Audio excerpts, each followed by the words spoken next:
What's the worst thing you've ever found in your food at a restaurant? It was the summer after 6th grade, and my parents decided to take us out to dinner to celebrate me finishing the school year with straight A's. Nothing fancy, just Olive Garden, which for a family of 5 in Iowa counted as a big night out. I was wearing a polo shirt I hated, but Mom liked it because it brought out my eyes. My little brother had brought his Game Boy, and my sister kept playing with the Parmesan shaker. It was just a regular evening. We got seated in one of those big half-chair tables near the back. I remember the server had a ponytail and a name tag that said Tommy, and he was trying really hard to be funny with us. Brought us waters, made a joke about my brother playing games at the table, and asked if we wanted the good breadsticks. Dad said yes like it was some inside joke. The salad came out in one of those big communal bowls. My family always passed it around like it was a Thanksgiving side dish. My mom took some first, then Dad, then it made its way to me. I'm a little weird about textures, so I only ever ate the lettuce and croutons. None of the onions, no olives. I scooped up a spoonful. Yes, spoonful. I eat salad with a spoon. Have since I was a kid. Something about stabbing leaves with a fork never made sense to me. My family teased me about it, but I didn't care. I liked what I liked. Anyway, I took a bite, and immediately, something hurt. Sharp, not just poking, cutting. I froze, bit down a little by accident, and felt a sudden crunch and this pressure shoot through my cheek. It didn't register at first, like my brain was catching up to what had just happened. I reached up, confused, and when I pulled my fingers back, they were smeared with blood.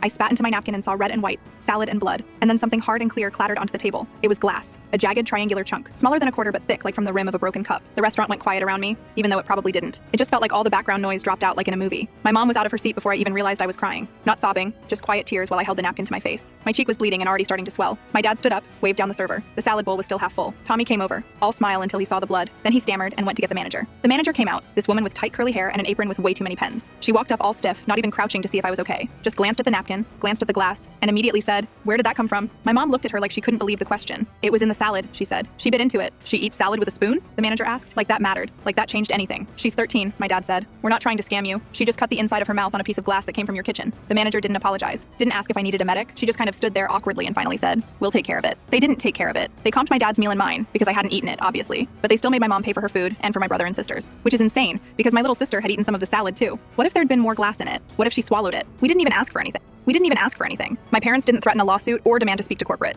We just wanted them to know, so they could check their kitchen and make sure no one else got hurt. And they acted like we were making it up, like some weird Iowa family would sit around brainstorming a fake injury plan where the 13-year-old gets to be the sacrificial actor with blood in her mouth. After we left, my mom made us stop at CVS for antiseptic rinse. She had to pay for it out of pocket. I sat in the passenger seat of our minivan holding a bag of frozen peas to my cheek, the taste of blood and salad dressing still lingering. My parents kept whispering to each other up front. Neither of them said much the rest of the night. The cut took about a week to fully heal. There was bruising on the inside of my mouth, and I couldn't eat anything acidic without it stinging. I never went back to that Olive Garden. Not even when my high school friends would go for homecoming dinner or prom night. I couldn't do it. Even now, I can't eat salad without checking every bite. I still use a spoon, but I watch like a hawk. I've told this story a few times since then, usually when people ask why I don't like chain restaurants. Most folks laugh at first like, "Oh, come on, it couldn't have been that bad." Then I get to the part where the manager accused us of lying and their smiles drop. I think what bothered me the most wasn't even the glass. It was how little they cared. Like my blood on their table was just an inconvenience, just something to get past so they could turn over the booth. We weren't loud, we weren't rude, we didn't sue or threaten or post about it online. We were just a Midwestern family who got hurt trying to enjoy a night out. Never again.